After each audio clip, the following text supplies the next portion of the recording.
Não. Então, aqui ainda falando sobre essa construção das identidades de gênero, o Pierre Bourdieu vai escrever um livro, A Dominação Masculina, em que ele vai comentar como a sociedade estrutura, né, como a gente pensa e vive. A partir aí a gente vai falar de estruturas institucionais, como a escola, o Estado, a religião, a família e os meios de informação. Então, todas essas instituições vão bombardear a gente com formas que temos que ser e como temos que agir em relação ao nosso gênero. Mas o Bourdieu ele vai um pouco mais além dessa questão estrutural, então entendendo que a gente não é só influenciado pela estrutura. É porque eu absorvi tudo isso da estrutura, eu vou ser assim o resto da vida. As estruturas para o Bourdieu são estruturadas e estruturantes, ou seja, a forma como as pessoas agem na vida cotidiana delas vão também poder fabricar estruturas diferentes, vão poder criar diferentes formas de luta. Ele fala dos campos, né? Não vou me aprofundar muito no Bourdieu, porque me segura, né? Que é bem a minha linha da pesquisa, é o Bourdieu, mas o Bourdieu vai falar que tem um campo e que os indivíduos estão ali lutando nos campos, né, para ter o domínio ou não desses campos. Então, essas lutas que acontecem dentro dos campos existem. A gente não pode entender o ser humano como passivo que só recebe as coisas. As coisas são recebidas e conforme o nosso arcabouço cultural, as nossas vivências, a gente vai trabalhar com essas estruturas de forma diferente. Então, como eu estou aqui hoje com vocês para questionar algumas dessas estruturas que a gente tem, as pessoas têm possibilidade de sempre questionarem as estruturas e pensar de forma diferente, mas como eu disse, vai depender dos capitais social, cultural, do acesso que as pessoas têm às coisas. Então, se uma pessoa nunca escuta falar que existe uma pessoa trans, quando ela vê uma pessoa trans, ela vai falar, isso não é normal. Então, a normalização das coisas, achar que as coisas são inatas, que as coisas são naturais, normais, é o grande problema que a gente tem aí e que é onde as ciências sociais vão entrar para questionar. Então, sempre que a gente recebe as coisas, é importante a gente questionar, e nessa questão da identidade de gênero não tem como ser diferente. Então, aqui a gente tem uma dessas ideias inatas, né, a menino veste azul e menina veste rosa. Então, não tem coisa mais burra do que essa afirmação, né, uma coisa muito burra de se dizer. Uma pessoa aí que teve acesso, então tem gente que tem acesso à informação, tem acesso a vivências diferentes, mas opta por continuar na ignorância. Seja por causa de fundamentalismo religioso, seja por causa de interesses políticos, né? Eu não estou dizendo que aqui pessoas que acreditam em alguma religião específica são sempre preconceituosas de forma alguma. Inclusive, temos pessoas católicas, conheço este movimento, que é pelo direito de decidir. A gente já vai entrar nessas questões de aborto e outras coisas. Mas, por enquanto, queria falar disso. Vamos para o próximo slide. Uma autora que eu gosto muito de trabalhar com ela é a Rayon Connell. Ela é uma cientista social australiana e ela vai tratar de uma perspectiva a partir do sul global. O que isso significa? A ciência, por muitos anos, foi eurocêntrica, é ainda muito eurocêntrica, né, e anglo-saxônica, vem dos Estados Unidos, vem do norte global. Então, ela vai começar a pensar o gênero a partir do sul global. A Rayon Connell, ela é uma mulher trans e ativista, além de ser cientista. Eu tive o prazer de conhecê-la pessoalmente durante o Congresso de Sociologia Brasileira em 2018. Foi 2018, gente? Deixa eu só pensar um pouco. 2019, peço perdão. Em 2019, em Florianópolis, e a gente vai falar um pouco sobre a teoria dela. Ai, Ju, você está digitando faz tanto tempo, está me dando uma agonia. O que você quer falar? Tá tudo certo a transmissão? Ai, peço perdão, Ju, é verdade, ela não é a nossa ministra da Educação, é a dos Direitos Humanos, Família e Direitos Humanos. Peço perdão, a da Educação era aquele ridículo que caiu recentemente, agora eu nem sei o nome do novo. Beleza? Obrigada, Ju. Então, a Rayon Connell integrou os conceitos de patriarcado e masculinidade em sua teoria das relações de gênero. Preocupava-se como o poder social retido pelos homens cria e sustenta a desigualdade de gênero. Então, o patriarcado, basicamente, significa ter os homens na posição de liderança, né, e de decisões políticas importantes, posições de poder. não são todas as sociedades do mundo que são patriarcais. A gente teve sociedades matriarcais durante a história da humanidade, ou seja, em que as mulheres detinham o poder de decisão. Um desses exemplos é a sociedade celta, algumas sociedades celtas, em que ela não necessariamente totalmente matriarcal, em que os homens e as mulheres estavam ali no mesmo patamar, sem essa hierarquia de gêneros. Temos muitos exemplos em sociedades indígenas em que isso acontece, em que existem sociedades matriarcais. As masculinidades são justamente o que eu estava falando com aquele documentário do Netflix. Então, a gente tem vários jeitos de expressar a feminilidade e masculinidade, eles são construídos socialmente, né? E podem ser muito maléficos, né? Como vocês viram, podem ser deletérios para a pessoa, né? Para os próprios homens e para as mulheres, de muitas formas, como a gente ainda vai ver agora, hoje na aula. Segundo a Connell, as relações de gênero são produtos de interações sociais e práticas cotidianas. Vários tipos de masculinidade e feminilidade estão ordenados em torno de uma premissa central: o domínio dos homens sobre as mulheres. Então, ali, nessa mesma linha ali que trabalhou a Simone de Beauvoir com o segundo sexo, que trabalhou o Bourdieu, também vai trabalhar Ray Connell, entendendo essa questão da dominação dos homens sobre as mulheres. 3 aspectos da sociedade interagem para formar uma ordem de gênero, de acordo com a Connell. São eles o trabalho, relativo à divisão sexual do trabalho, que a gente vai falar um pouquinho mais adiante, o poder, que opera através das relações sociais como autoridade e violência, e a catexis, que trata das relações íntimas, emocionais e pessoais. Então, a ideia de masculinidade está intimamente ligada à função de provedor exercida pelo homem. Então, que o homem tem que cuidar da casa não do doméstico, né? Tem que pagar pela sobrevivência, né? Pelo alimento, tem que prover para a família. Dentro dessa ideia de masculinidade, de poder, a gente pode pensar bastante a questão de propriedade. Quando as pessoas casam, ainda hoje em dia, muitas mulheres feministas, inclusive, ainda trocam o sobrenome, né, colocam o sobrenome do homem como último sobrenome, e a origem disso é que a partir do momento em que as coisas passam a ter o sobrenome do homem, ele é dono de todas essas coisas. Então, uma coisa a ser bastante problematizada é o nosso sobrenome. Eu ainda casei, mas não troquei meu sobrenome, mas meu último nome é Rangel, então meu dono ainda é meu pai. São coisas que a gente precisa pensar para tentar, às vezes, pensar em formas diferentes de fazer que não propaguem essa ideia, né, de que os homens são detentores das coisas. E hoje em dia a gente já tem uma transformação muito grande com a entrada das mulheres no mercado de trabalho há muitos anos. Então, temos que transformar isso. E mesmo que as mulheres não entrem no mercado de trabalho formal, a gente vai falar sobre outros tipos de trabalho e como a mulher mexe a economia, né. A hierarquia de gênero. Então, o Connell acredita que há muitas expressões diferentes de masculinidade e feminilidade. No nível da sociedade, essas versões estão ordenadas numa hierarquia que está orientada em torno da dominação do homem sobre a mulher. A masculinidade hegemônica é dominante sobre todas as outras masculinidades e feminilidades. Então, aqui está bem pequenininho, mas a gente tem aqui masculinidade hegemônica, mais poder, masculinidade cúmplice, então, que está de acordo com a masculinidade hegemônica e não faz nada para mudá-la, né? Quem silencia está aí fazendo um trabalho de perpetuar com a masculinidade hegemônica. A gente tem masculinidades subordinadas, que seriam os homens considerados mais sensíveis, frágeis, e masculinidade homossexual. Então, os homossexuais, por gostarem de outros homens homossexuais nesse caso, são considerados inferiores, porque eles estão muito perto das mulheres que estão aqui, ó, embaixo. Então, aqui a gente tem feminilidades subordinadas, então, mulheres que estão de acordo com a masculinidade hegemônica. Tá tão pequeno que eu nem consigo ver aqui para ver. Deixa eu abrir aqui no meu outro, que eu tenho de backup, para não falar errado.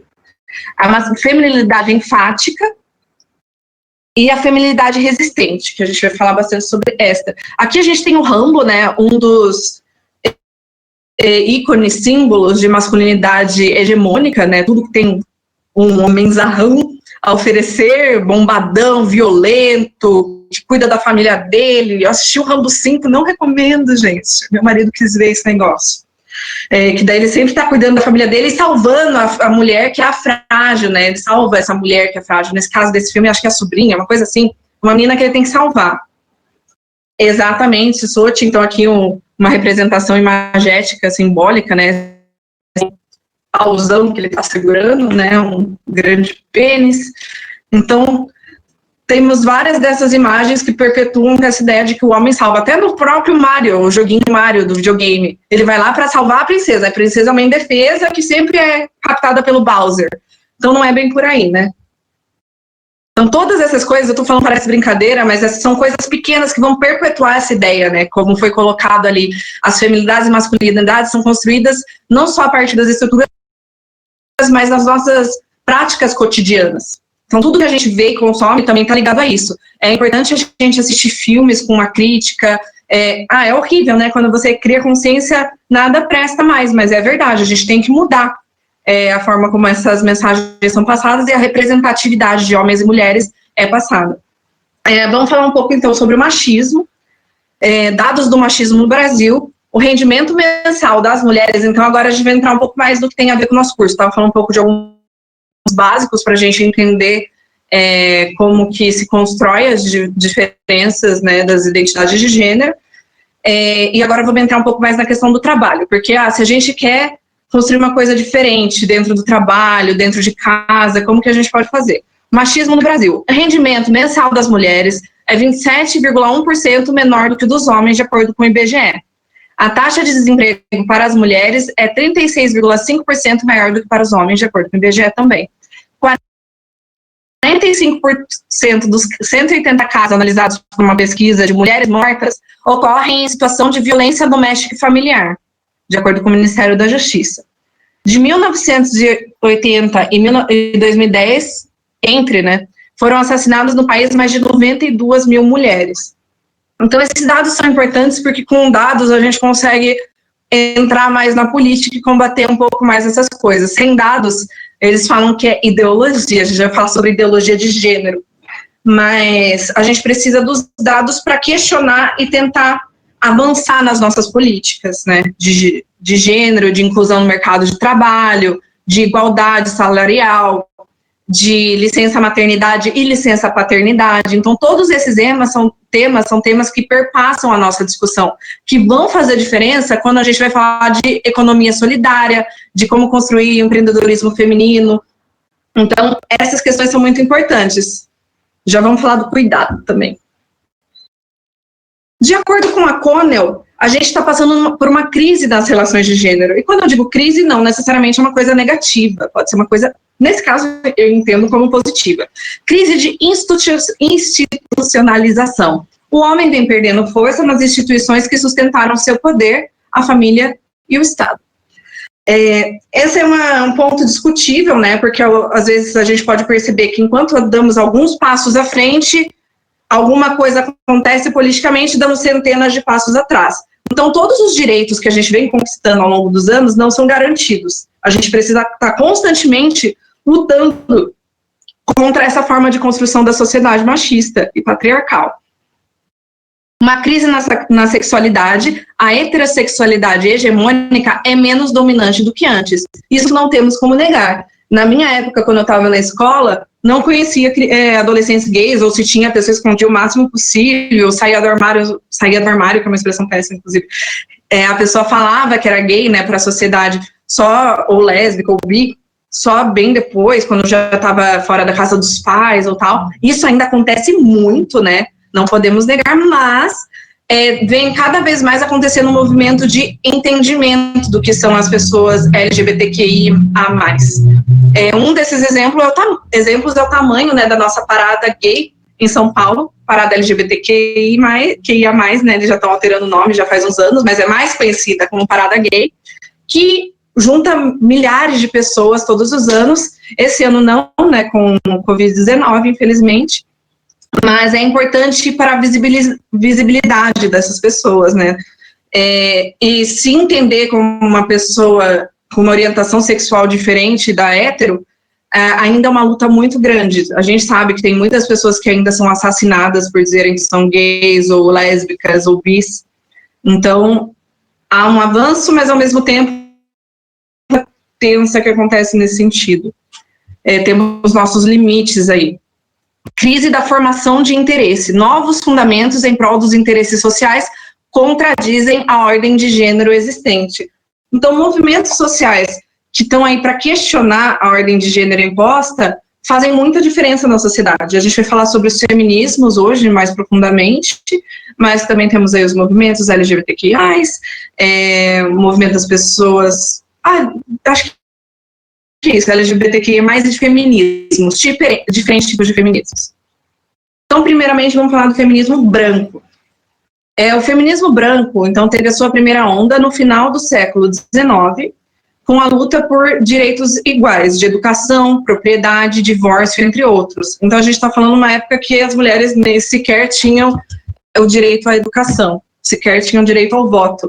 O auge desse movimento é o movimento sufragista, que luta pelo voto feminino. Então, aí temos mudanças econômicas, políticas e culturais que vão influenciar essa primeira onda para que ela aconteça, né? Estamos ali no meio da Revolução Industrial, as mulheres estão cada vez indo mais trabalhar nas fábricas, saindo de casa, ganhando seu salário. Então, essas questões na Europa, né? Estamos aqui falando do movimento que é basicamente do norte do mundo, mas principalmente europeu, em que tem essas mudanças que levam tempo, né? Paulatinas. É um movimento, então, moderno e recente, final do século XIX, está aí. E esses ideais são perpetuados por mulheres liberais e burguesas. Não necessariamente isso é negativo, né? Tem um impacto aí muito grande para nós hoje em dia, para todas as mulheres, mesmo sendo de um ponto de vista branco, né? É importante enfatizar isso, né? De um ponto de vista europeu, mudanças aconteceram no mundo inteiro por causa dessa primeira onda. A segunda onda, na década de 60, nos Estados Unidos, vai ampliar esse debate. Então, para além do que foi discutido ali de propriedade, divórcio, educação e o voto, na década de 60, a gente está falando de uma década que já começa a ser mais hippie, mais aberta a pensamentos diferentes, né? Uma época em que estava acontecendo guerras e as pessoas se questionavam muito, né? Uma época de crise generalizada. As mulheres vão pedir para poderem falar sobre a sexualidade delas. Então, o que a gente vai incluir na sexualidade? Poder transar quando quiser, com quem quiser. Então, nessa época é importante a gente entender também que não era considerado estupro quando um homem que estava casado com uma mulher forçava o sexo. Então, o direito a transar com quem quiser na hora que quiser era uma coisa muito tabu nos anos 60. O direito à família, a ser uma liderança da família, o direito à guarda dos filhos também, por exemplo, que a gente já está falando numa época que começam a ter mais divórcios também, os direitos reprodutivos, então aqui a gente está falando do aborto e da pílula anticoncepcional, o direito da mulher escolher se ela quer ou não ter filhos. É importante enfatizar que essa parte do aborto, o feminismo não fala, por favor, mulheres do mundo inteiro, abortem sempre, que isso é uma confusão que é muito comum, né? O direito ao aborto é o direito da escolha. Eu posso escolher, se eu engravido, eu posso escolher se eu vou ter ou não a criança, enquanto mulher. O útero é meu corpo, minhas regras. O mercado de trabalho, né, já são discutidas nessa época, na segunda onda, por que as mulheres recebem menos, por que as mulheres estão em menos cargos de liderança, e as desigualdades legais. Deixa eu ver se tem mais alguma coisa para acrescentar sobre o aborto. Alguma pergunta aqui sobre a primeira e a segunda onda do feminismo branco? Uma coisa a acrescentar, que eu também sei que aqui tem estudiosas de gênero. Certo. Então, temos a terceira onda no início de 1990, super recente, e que vai criticar um pouco as ondas anteriores, que tinham um ponto de vista da mulher burguesa. O que isso significa? Dessa mulher que está entrando no mercado de trabalho legal, que recebe o salário dela de forma legal, bem diferente da situação de mulheres imigrantes, mulheres sul-americanas, mulheres negras. Então, essa terceira onda vai entrar para entender, reconhecer a pluralidade de identidades. Então, as mulheres, elas têm muitas cores, muitas etnias, muitas nacionalidades, religiões e origens culturais. Então, como que a gente está discutindo de voto na primeira onda, se tem mulher que não consegue nem sair de casa, sabe? Se tem outras mulheres em situações, na hierarquia das mulheres ali também, que estão numa situação muito inferior, que estão em situações de precariedade, mulheres que não têm comida. Então, como que a gente vai discutir voto sem falar dessas mulheres? Então, não desmerecendo, né, a primeira e segunda onda, como eu falei, elas tiveram um efeito. Quem sabe sem a primeira e a segunda onda a gente não teria nem a terceira onda desse feminismo. Então, mas as críticas são importantes para a gente construir coisas novas. O feminismo branco é importante, mas é importante a gente entender também que ele universalizou a categoria de mulher por muitos anos. Então, a mulher que era pensada eram os problemas da mulher branca, os problemas da mulher burguesa, e não os problemas da mulher trabalhadora, os problemas da mulher preta, os problemas da mulher indígena. Então, temos várias outras mulheres, mulheres lésbicas. Apesar de que o feminismo branco tratou a questão da liberdade sexual, né, de poder gostar de homens e mulheres. Vamos para o próximo slide. Então, feminismos, entendendo essa categoria, né? Então, não temos só um feminismo, temos vários tipos de feminismos. Temos o feminismo liberal, feminismo socialista, o ecofeminismo, radifem, feminismo indígena. Então, são vários tipos de feminismos que a gente encontra hoje em dia. Eu não vou tratar cada um deles, infelizmente, porque não temos tempo, né? Dentro desse curso, a gente vai focar mais na questão do empreendedorismo feminino e como se construir dentro de um tipo de economia diferente, de repente uma economia solidária, que a gente vai trazer alguns exemplos.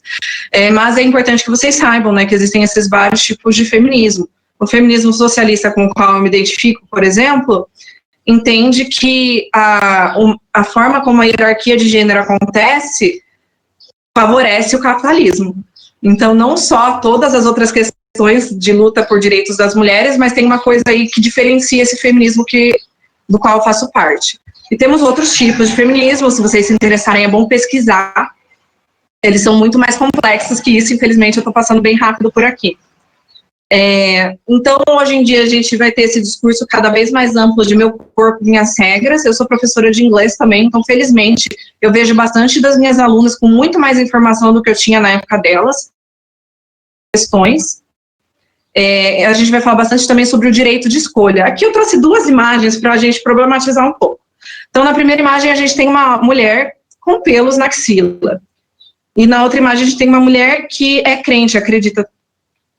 A gente vai falar disso, Soti, pode deixar.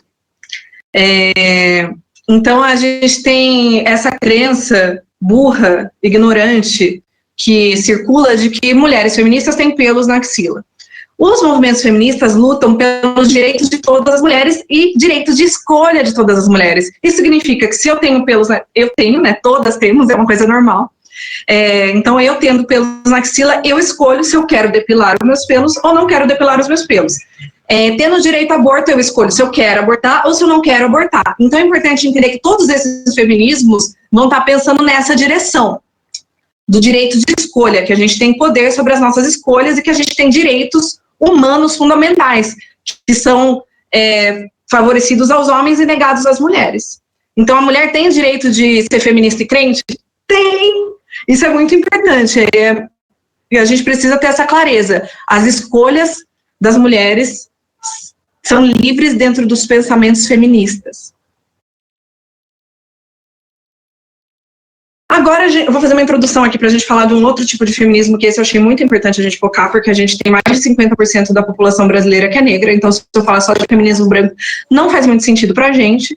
Eu vou passar esse vídeo, tomara que funcione o áudio, né? Não sei como que vai ser isso agora, mas vamos tentar.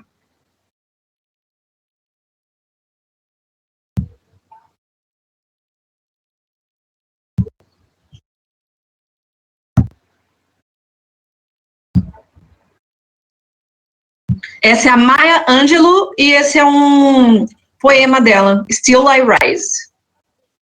Vou tocar, vamos ver se dá para escutar.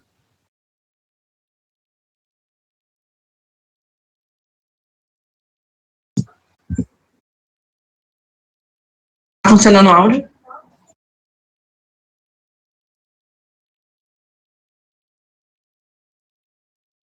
Ai, gente, da outra vez deu certo isso. Deixa eu ver se eu acho aqui alguma opção.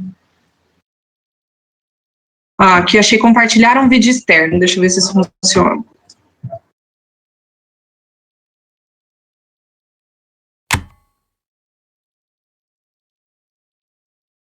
Funciona? Aê!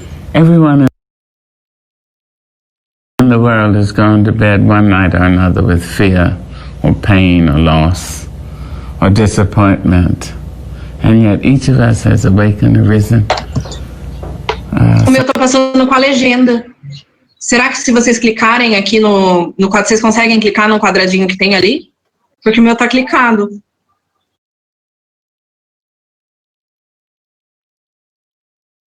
Ah, então clica lá, gente, que tá com a legenda. Vamos lá. Então vamos lá clicar e assistir. Everyone in the world has gone to bed one night or another with fear or pain or loss or disappointment. And yet each of us has awakened and risen, somehow made our ablution, seen other human beings, and said, "Morning, how are you? Fine, thanks, and you?" It's amazing. Wherever that abides in the human being, there is the nobleness of the human spirit. Despite it all, black and white, Asian, Spanish, Native American, pretty, plain, thin, fat, vowed or celibate, we rise. You may write me down in history with your bitter, twisted lies. You may trod me in the very dirt, but still like dust, I'll rise. Does my sassiness upset you? Why are you beset with gloom just 'cause I walk as if I have oil wells pumping in my living room? Just like suns and like moons, with the certainty of tides, just like hope springing high, still I rise. Did you want to see me broken? Bowed head and lowered eyes, shoulders falling down like teardrops, weakened by my soulful cries. Does my sassiness upset you? Don't take it so hard just 'cause I laugh. As if I have gold mines digging in my own backyard. You can shoot me with your words. You can cut me with your lies. You can kill me with your hatefulness. But just like life, I'll rise. Does my sexiness offend you? Oh, does it come as a surprise that I dance? As if I have diamonds at the meeting of my thighs. Out of the huts of history's shame I rise. Up from a past rooted in pain I rise. A black ocean leaping and wide, welling and swelling, I bear in the tide. Leaving behind nights of terror and fear, I rise. Into a daybreak miraculously clear, I rise. Bringing the gifts that my ancestors gave. I am the hope and the dream of the slave. And so, naturally,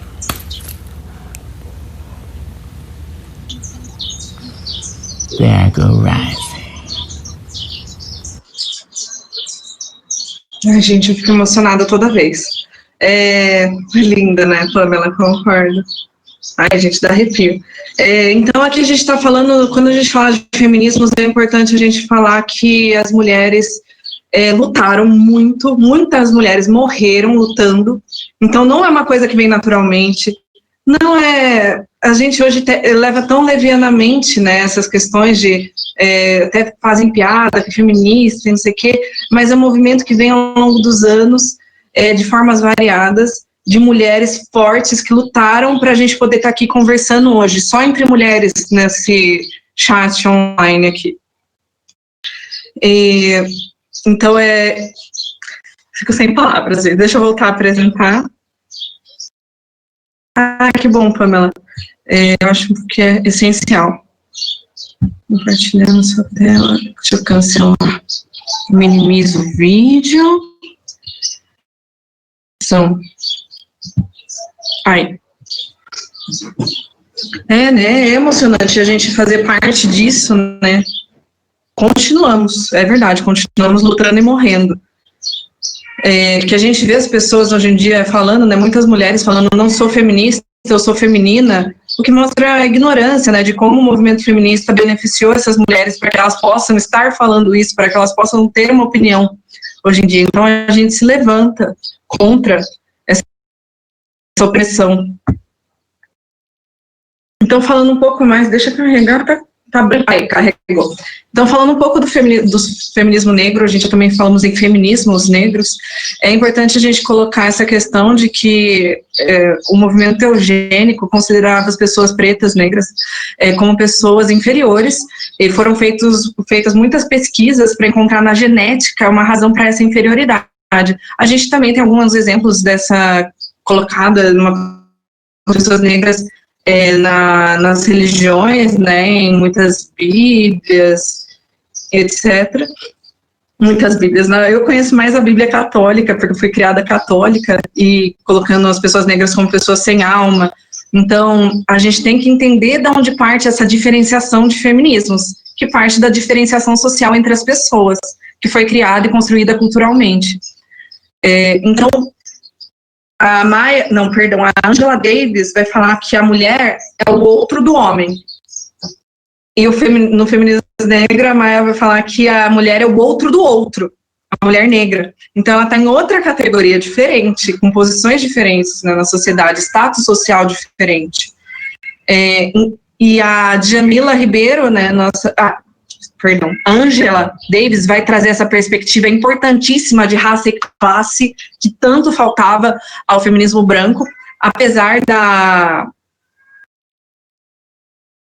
trazer a questão de classe por algumas vezes, mas enfaticamente Angela Davis é a pessoa mais maravilhosa que fala disso, brincadeira, mas é uma das grandes autoras do tema, que vai tratar essa questão de raça e classe e como que funciona para a mulher negra nessa sociedade. A Djamila Ribeiro vai trazer essa informação de que o feminismo negro não divide e exclui, ele amplia a discussão. Então muita gente fala, para que brigar, somos todas mulheres, vamos nos unir. Se a gente sempre fizer isso, o que vai acontecer? A voz da mulher branca vai ser sempre na frente, e as mulheres negras vão continuar sendo invisibilizadas. É preciso ter um feminismo negro. Então ele vai ampliar essa discussão, e a gente tem que aprender. Eu escuto, eu tô aqui falando, né, não sou uma mulher preta, não sou uma mulher negra. Eu aprendo com essas teorias, a gente tem que escutar, se colocar no lugar de escuta. Então aqui eu já citei a Maya Angelou, né, uma grande poetisa estadunidense, a Angela Davis, que é esta mulher aqui, que eu tô falando que trouxe essa questão da raça e classe com bastante ênfase, é uma mulher também que, além de grande teórica, é uma das expoentes do movimento dos Panteras Negras nos Estados Unidos. E a Djamila Ribeiro, na atualidade, na modernidade, é uma filósofa bastante importante no Brasil também, que vai falar do lugar de fala. Então, se vocês tiverem interesse, ela tem um livro que é Lugar de Fala, para a gente conhecer e discutir um pouco mais. Como eu disse, eu não estou me aprofundando em nenhum dos temas, peço perdão, é pelo tempo, mas são temas interessantíssimos. Então, aqui a Maya, a Djamila e a Angela Davis. A Maya Angelou morreu em 2014, infelizmente. A Angela Davis ainda está viva e a Djamila também segue lutando. Vamos falar então um pouco sobre as desigualdades que vão afetar a gente no mercado de trabalho. 30% esses dados que eu estou colocando nesse slide estão num texto que está disponibilizado para vocês, de uma atividade do curso, está no Moodle. Não lembro agora, deixa eu olhar a atividade para eu falar certinho para vocês. É a atividade 1, Gênero e Trabalho. Então, esse texto está disponibilizado ali. 30% das mulheres possuem maior grau de escolaridade no nível superior e pós-graduação em relação aos homens. Ainda assim, os homens ganham até 52% a mais que mulheres exercendo uma mesma função. Apenas 27% dos cargos elevados são ocupados por mulheres e, para elas, a remuneração pode ser 39% menor. Elas ocupam 66% dos cargos de assistente e auxiliar, onde a diferença salarial é menor, de 8%, mas ainda assim, mesmo elas ocupando a maior parte desses cargos de assistente e auxiliar, o salário delas é 8% menor. 30% das mulheres deixam o mercado de trabalho para cuidar dos filhos. Entre os homens, esse número é de 7%. Então, a gente não está falando de pouca desigualdade no mercado de trabalho, a gente ainda tem muita desigualdade no mercado de trabalho. Então, às vezes, pensar em soluções diferentes dentro do modelo capitalista que são possíveis para nós é uma ideia interessante, é isso que a gente vai tentar trazer nesse curso.